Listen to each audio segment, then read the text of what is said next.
कुछ वर्षों पहली बात है, हमारे ही एक परिचित डॉक्टर ने हमें एक वीडियो दिखाई जिसमें कुछ नवयुवकों के स्पर्म के जो एक जांच थी उसकी वीडियो वो थी। उसमें स्पष्ट रूप से दिखाई दे रहा था कि उनके स्पर्म की मोटिलिटी बहुत कम हो चुकी थी। स्पर्म सेल्स जो हैं वो डेड होने शुरू हो गए थे। उनको इरेक्टाइल डिस्फंक्शन की समस्या हो गई थी, प्रीमेच्योर इजैकुलेशन की समस्या हो गई थी। वो तनाव में चले गए थे और उनके जीवन की गुणवत्ता बहुत अधिक इससे प्रभावित हो गई थी।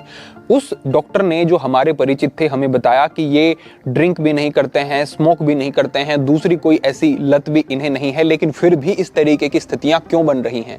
इस पर हमने विश्लेषण किया तो हमें लगा कि और भी बहुत सारे ऐसे पैरामीटर्स हैं या कई चीजें ऐसी हैं जिन पर हमें ध्यान देना होगा। अगर उन पर हम ध्यान नहीं दे रहे हैं तो यौन स्वास्थ्य बेहतर हो नहीं सकता है, फिर व्यक्ति तनाव में पड़ता है, ग्रस्त जीवन के योग्य नहीं रहता है। और इसीलिए आज का ये मार्गदर्शन आपके लिए है। ध्यान से आपको ये समझना है। यहां पर मैं आपको 5 स्टेप प्रोसेस बता रहा हूं। ये 5 चरण ऐसे हैं जो व्यक्ति इनका ध्यान रख लेगा, मैं कहता हूं कि एक बड़ा शिफ्ट उसे देखने को मिलेगा। अगर कोई समस्या है तो वो ठीक होगी, और अगर आपको कोई समस्या नहीं भी है तो भी ध्यान रखें कि आपकी स्थितियां हमेशा बेहतर बनी रहें। इसके लिए इन 5 बातों का ध्यान रखना बहुत ज्यादा जरूरी है। तो इस मार्गदर्शन को ध्यान से देखें।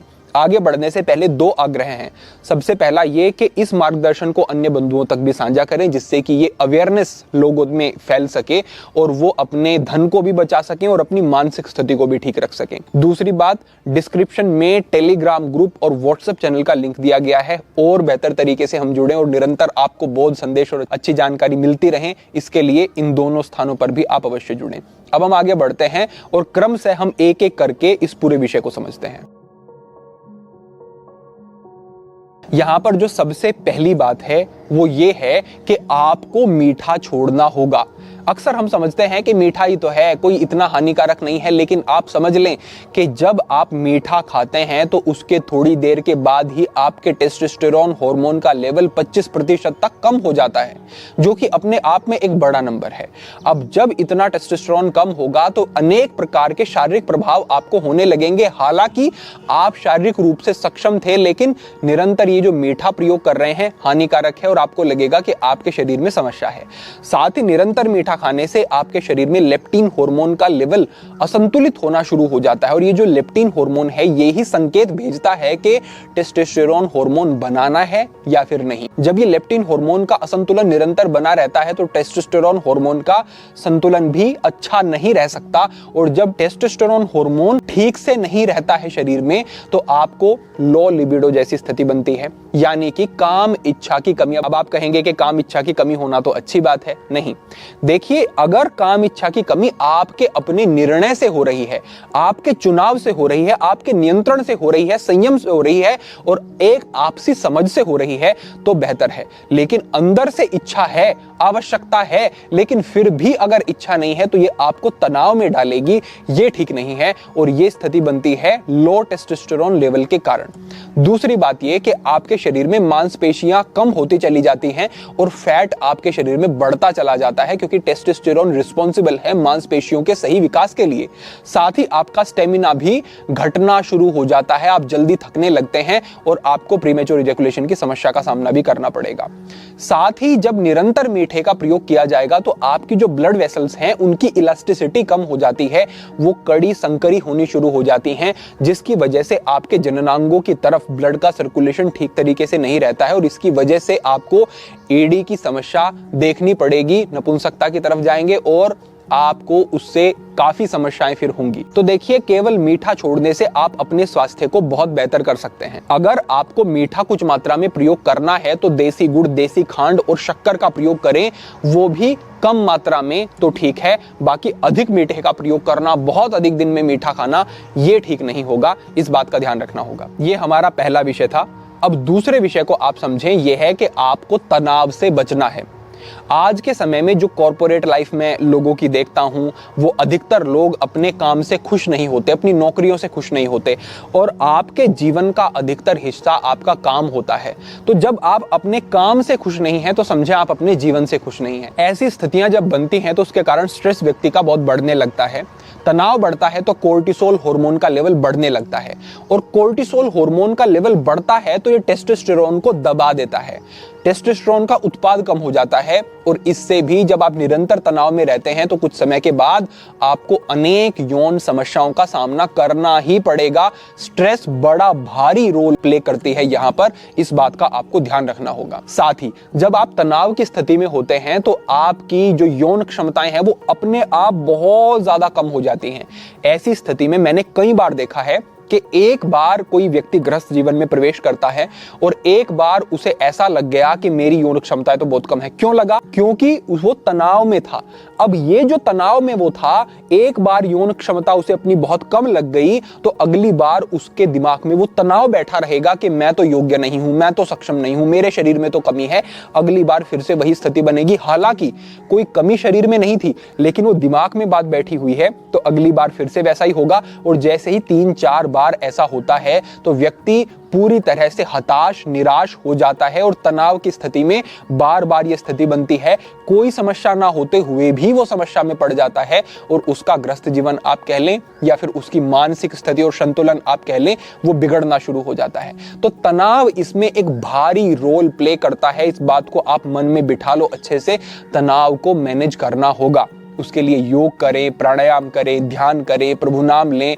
आप अपने शरीर के ऊपर काम करें, शरीर को इतना मजबूत बनाएं कि अंदर से आपको ऐसा अनुभव हो कि मेरे साथ तो इस स्थिति हो ही नहीं सकती है, तो आप धीरे धीरे इससे बाहर निकलने लगेंगे। लेकिन ध्यान रखें कि वो स्थिति जो आपको बहुत ज्यादा परेशान कर रही है, आपके जीवन के लिए और आपके स्वास्थ्य के लिए वो बेहतर नहीं है। उससे बाहर निकल करके जो काम आप बेहतर तरीके से कर सकते हैं और जो आपको अंदर से शांति और सुख भी देता है, उसको करेंगे तो आपको जीवन में अधिक लाभ मिलेगा। इस बात का ध्यान रखें। तो तनाव को आपको मैनेज करना होगा अगर आपको अपनी यौन क्षमताओं को ठीक रखना है। यहाँ पर तीसरा बिंदु हमारा ये है कि उत्तेजना अधिक और धारण शक्ति कम। इसे ऐसे समझे आप कि अधिकतर नवयुवक ऐसे हैं जिन्होंने पूर्व में बड़ी गलती की है, बड़ा उन्होंने गलत तरीके की क्रियाएं की हैं, हस्तमैथुन आदि की क्रियाओं में वो लगे रहे। ऐसी स्थितियों के कारण जो आपके जननांग होते हैं उनकी नस नाड़ियां कमजोर हो जाती हैं, जिसकी वजह से आपके धातु की जो धारण शक्ति है ना शरीर की, वो कम होनी शुरू हो जाती है।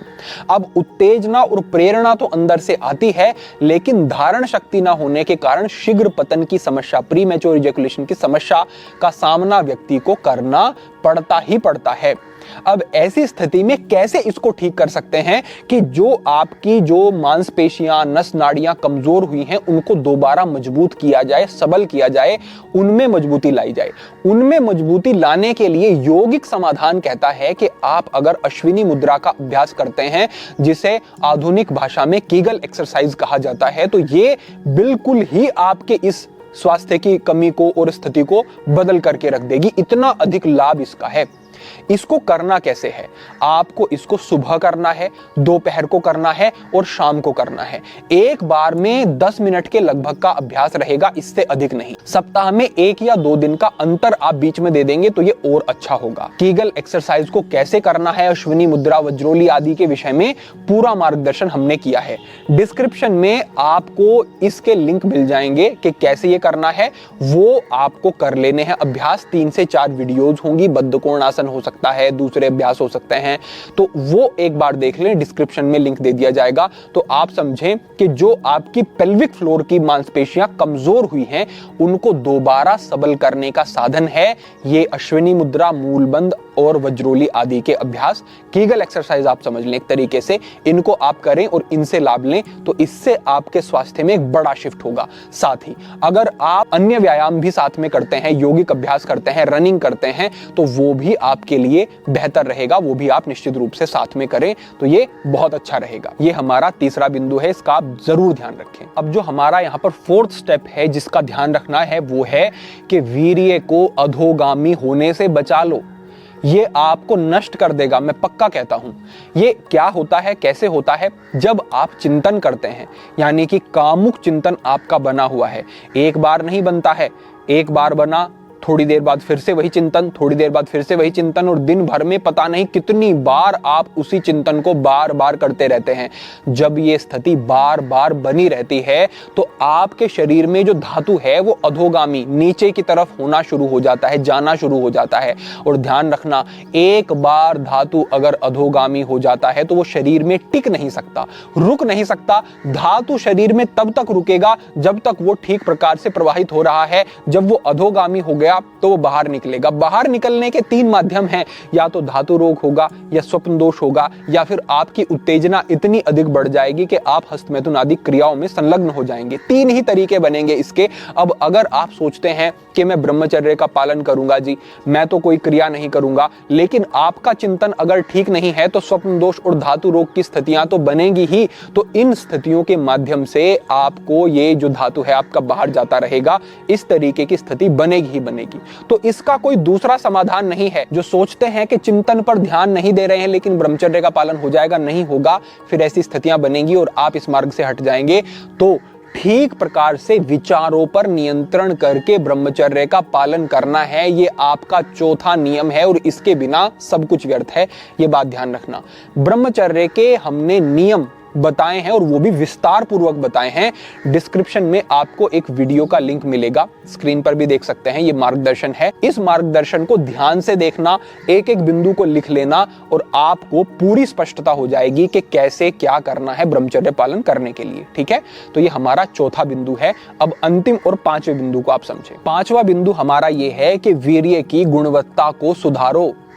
आज का हमारा जो आहार है वो इस प्रकार का हो गया है कि उसमें ना न्यूट्रिशन है, ना उसमें प्रोटीन है, ना कोई विटामिन अच्छे हैं। बस उसमें क्या है, कैलोरी और कैलोरी है, ट्रांस फैट है और गलत प्रकार के ऐसे तत्व और केमिकल और प्रिजर्वेटिव हैं जो कि आपके आंतों की जो लाइनिंग है उसको डिस्टर्ब करते हैं और एब्जॉर्प्शन जो खाने का है वो मंद हो जाता है। जिसके बाद अगर आप अच्छा खाना भी खाते हैं तो वो भी आपके शरीर में नहीं लगता है। जब आपके शरीर में ठीक तरीके से पोषक तत्व नहीं पहुंचते हैं तो आपके 7 धातु बिगड़ने शुरू हो जाते हैं। रस, रक्त, मांस, मेद, अस्थि, मज्जा, शुक्र सारे धातु जब बिगड़ने शुरू हो जाते हैं तो स्वाभाविक रूप से आपका स्वास्थ्य बिगड़ता चला जाता है और धातु भी आपका बिगड़ जाता है। इसके कारण आप हर तरीके की समस्या का जो है सामना करते हैं। वीर्य की गुणवत्ता ठीक ना होना, वीर्य का पतलापन, फिर शीघ्र पतन की समस्या, फिर नपुंसकता की और फिर इनफर्टिलिटी जैसी समस्याओं का सामना करना पड़ता है। तो अपने आहार को सुधारो। आज से ये नियम लो आप कि आप सबसे पहला जो हमारी बात है कि मीठा बिल्कुल कंट्रोल में कर देंगे और अतिरिक्त फालतू की मिठाइयां आदि आप नहीं खाएंगे।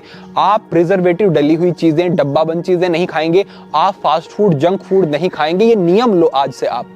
साथ ही आपको जो ध्यान रखना है वो है कि जिंक का ध्यान रखना है। जिंक जिन चीजों से मिलता है वो चीजें लेनी है, या फिर आप जिंक का सप्लीमेंट भी आप लेते हैं जो गोलियों की फॉर्म में आता है, टेबलेट की फॉर्म में, उसको भी आप ले सकते हैं। तो जिंक बहुत जरूरी है। अगर आपको लगता है कि आप धूप में नहीं जाते हैं और विटामिन डी की डेफिशिएंसी हो सकती है तो ये भी समझ लो कि आपके स्पर्म की क्वालिटी बिगड़ेगी। तो विटामिन डी का आपको ध्यान रखना है। तो सनलाइट में जाओ, आप कपड़े कम पहन करके बैठो थोड़ी देर तक प्रातःकाल, या फिर आपको अगर लगता है कि बहुत कमी है शरीर में तो आप विटामिन डी के लिए जो शैशे आते हैं उसका भी सप्ताह में 1 बार वो लिया जाता है, उसका भी प्रयोग आप कर सकते हैं। 3 से 4 सप्ताह तक लेंगे तो सामान्य स्तर पर विटामिन डी आ जाएगा और फिर सामान्य आप रख सकते हैं स्थिति को। साथ ही विटामिन सी, विटामिन ई और अश्वगंधा का प्रयोग अगर आप साथ में कर लेते हैं तो ये आपके वीर्य धातु की गुणवत्ता को बढ़ाने का काम करेंगी चीजें और इससे आपको जल्दी प्रभाव देखने को मिलेंगे। तो न्यूट्रिशन डेफिशिएंसी आज के समय में जो गलत खान पान के कारण हो रही है, ये एक बड़ा कारण है। वीर्य धातु की गुणवत्ता जो है बिगड़ती जा रही है इसका। अब अगर आपका आहार पूर्ण होता है, अच्छा होता है, उसमें फल भी हैं, सब्जियां भी हैं, नट्स भी हैं, सीड्स भी हैं, मल्टीग्रेन है, तो कोई किसी सप्लीमेंट की आवश्यकता नहीं है। लेकिन हम जो कह रहे हैं कि ये सप्लीमेंट आप ले सकते हैं वो इसलिए क्योंकि आज स्थितियां बिगड़ गई हैं। साथ ही प्रोटीन का भी ध्यान रखें। प्रोटीन इंटेक भी आपका अच्छा होना चाहिए दिन भर में। अगर इतना आपने ध्यान रखा साथ ही इसके आपने नींद को अपनी बेहतर रखना है, ये बात बिल्कुल ध्यान रखेंगे। और खुश रहने की कोशिश करनी है दिन भर में। खुश कब रहते हैं? जब आपके आचरण अच्छे होते हैं, कर्म अच्छे होते हैं, तो स्वाभाविक रूप से खुशी बनी रहती है। तो इतना अगर आपने कर लिया तो मैं पक्का कह सकता हूं कि आपकी ये सारी समस्याएं बहुत दूर हो जाएंगी और आप अपने आप को बहुत सक्षम और मजबूत अनुभव करेंगे। ये मैं 100% पक्का कह सकता हूं। तो बस इतनी चीजों का आप पालन करो, फिर देखना कि किस प्रकार के बदलाव जीवन में होते हैं। तो आज के लिए आपके लिए यही प्रेरणा थी, यही मार्गदर्शन था। भविष्य में अन्य महत्वपूर्ण विषयों पर मार्गदर्शन होता रहेगा। सभी के लिए प्रार्थना, सभी के लिए मंगल कामना। आज के लिए इतना ही। ओम नमः शिवाय।